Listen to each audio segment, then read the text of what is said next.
Do you always start your yard sale route close to your house, or do you start farther away and work your way back to your house? I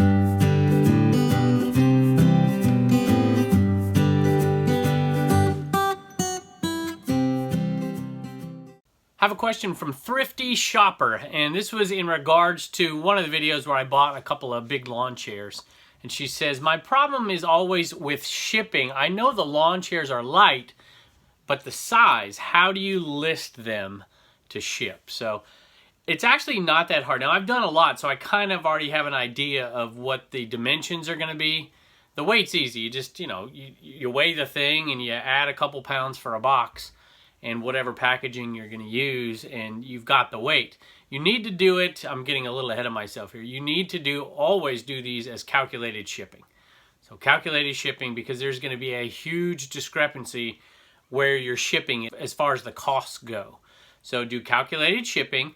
I make my first option FedEx. You could do FedEx. You could do, I suppose you could do USPS. It's not going to be priority mail. It's going to be really expensive, but you could do that.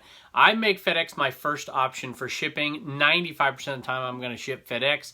I might switch over to UPS, but I rarely do that because it's kind of inconvenient for me. But I would do calculated shipping and then put in the dimensions of what you think it's going to be. If you've never done it before, I would pre-package one up, and then I would put those dimensions in. I have a pretty good idea, so I know what I'm going to use for most of the time. And that's how I do it. So don't be afraid to do it. Give it an experiment. Try it one time. If you hate it, don't do it again. But if you don't mind it, there is some good money to be made in vintage lawn chairs. I will say, though, they really don't sell during the off months. It's really early summer, late spring usually when they sell. So thanks for the question.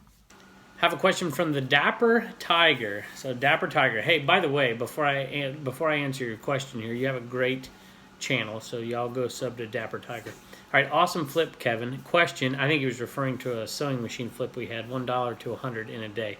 Is there ever time you try to remove the smoke smell from items you pick up? Yes, matter of fact, the one time that I did it, I tried to do it bulk-wise, and it took a long time to do it, was with some VHS, some vintage horror VHS.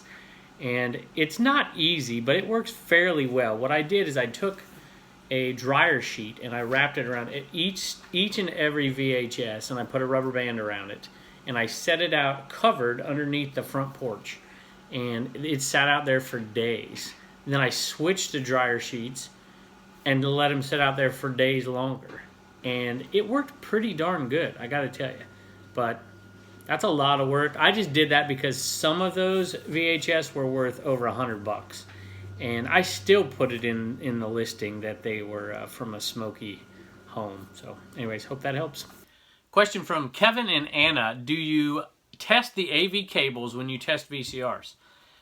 No, I don't. Now, I will say that if I have an AV cable that is a shady looking, I will test it before I ship it out with the machine. But if I have the ones that are clearly like new, a lot of times I'll buy them and they still have the little cord around them, the little twisty around them, and they've never been touched and it's clear. Sometimes I'll buy tons of them at the same time. I'll come across a box at Goodwill and they'll all be 59 cents or sometimes 99 cents. And they're clearly new. I'll just buy them all. I'll never test them. I just put them in there. I use the same cord that's hooked up to my TV in the cave in there and just use them. And I've never had anybody complain. And you know what? If somebody complained, they're going to complain that the machine's not working, not the AV cable. Unfortunately, hopefully they would test it with another AV cable. And I've never had that complaint before. So my guess is 99.9% of AV cables are going to work. I mean, how many things can go wrong with AV cables after all? So if it looks good, it's probably good. So hopefully that answers your question. Question from Alyssa. How do you attach those license plates to the bins? She's afraid that I'm going to hook myself on the inside. So I use these really, really short ones. I don't know if you can tell. Let me open it up real quick. These are great. So they're really short. They do go through just a little bit, but they don't go through too much. And they're not really sharp on the other side.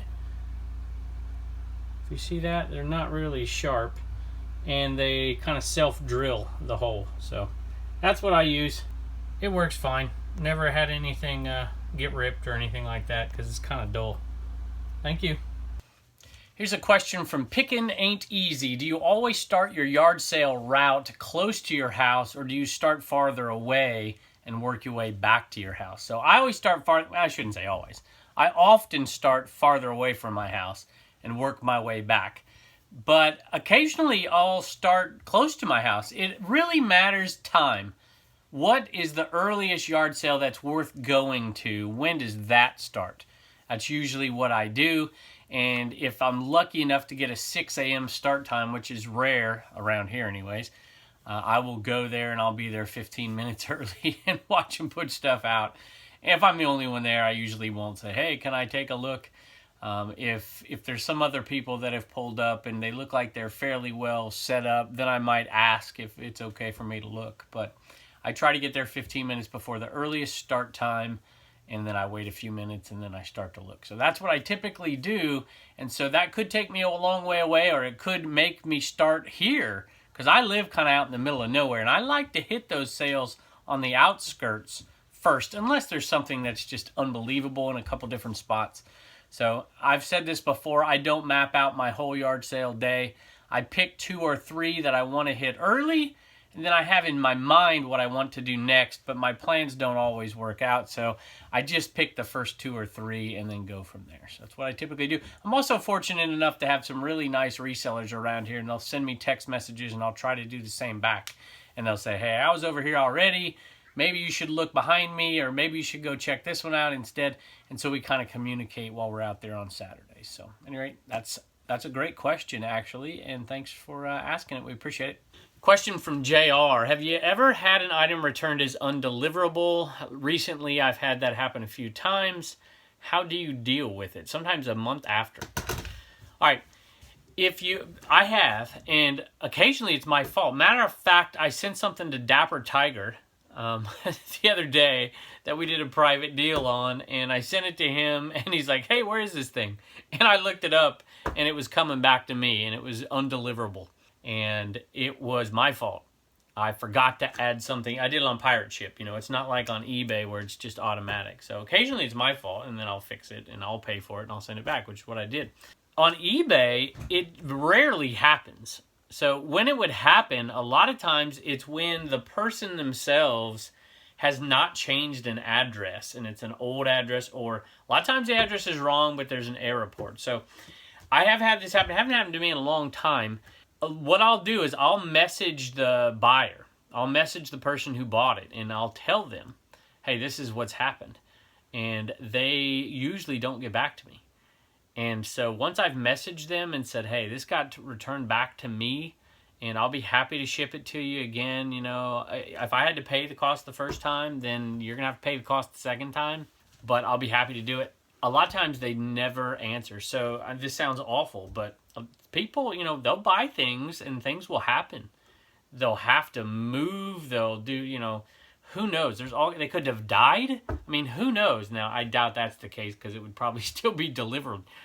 But, there are strange things that happen, and occasionally that's the case. Usually if you're printing off an eBay label, it doesn't happen, which is why it doesn't happen much to me. So I'd be curious to know out there if you did it on Pirate Ship or some other site, or if you hand addressed it. That used to happen to me when I used to hand address everything. That's the dark ages of eBay. For you old timers out there, hand addressing things and standing in line and doing all that stuff, it would happen a lot more, especially with me because I have terrible handwriting. But, that's how I handle it. I send a message and say, hey, I got this thing. This is the address you gave me. I'm sorry. What do you want me to do with this thing? And my last recollection is when that's happened, I've never heard back from them again. So let me know in the comments below if that's happened to you and what you did. So thanks. All right, got a question. Walk with Wolves. I think that's right. Give me an idea for auction length of an auction. So you can do auctions of different lengths. 7 days is pretty typical. I think that's a pretty good bet. 10 days. I suppose if it's a more rare item and you want to get more eyes on it, I suppose 10 days. I usually do 7. I try to start them on Sundays, but lately, in the last few years, I have found that it's not that big of a deal when you start them. I wouldn't start them, at 2 a.m., but I don't think it's as big a deal when you start them, but it still matters. Sunday evenings tend to be good, but I'll tell you what, I've started some at the beginning of a work week because you might get some folks that are back. A lot of people go back to work on Mondays. I sell a lot on Monday morning. I don't know about y'all, but I don't know. I don't think it's as big a deal as it used to, especially if you have an item that a lot of people are interested in, because they'll put their bids in advance, a lot of people. So it's a good question, though, and I want to hear your feedback on this for you expert resellers and you auctioneers, the ones who auction a bunch of stuff. I don't do that much. So I always put, the other one is price. I always put my auction, I always put them at 99 cents. They're going to find their value more often than not, unless you've made a mistake of some sort. But I like it. Plus, it's fun to watch the auctions go up.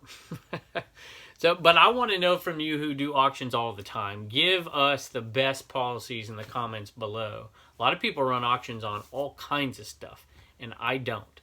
So go ahead, and if you are an auction person, list some things that might help us all. Thanks. Hey, I'm sitting out here in my backyard. I don't know, I never talk about this, but I do, in the summertime, I do 75% of my listings sitting in this chair in my backyard. I just list out here in the morning before anybody gets up. And at any rate, the question I got was, do I have an air conditioner in the Commonwealth cabin? And the answer is absolutely yes. And it was from Aaron, who's also a Virginia picker. So he knows that if you don't have an air conditioner in there, there's no way you're working in that shed. So thanks, Aaron. I have a question from Anait. I think that's how it's pronounced. A-N-A-I-T. Hey, I'm a new subscriber, a recent subscriber, and I wanted to ask what the Enaman glue bottle turned into a cartoon glue plush is. What does it mean and what does it do?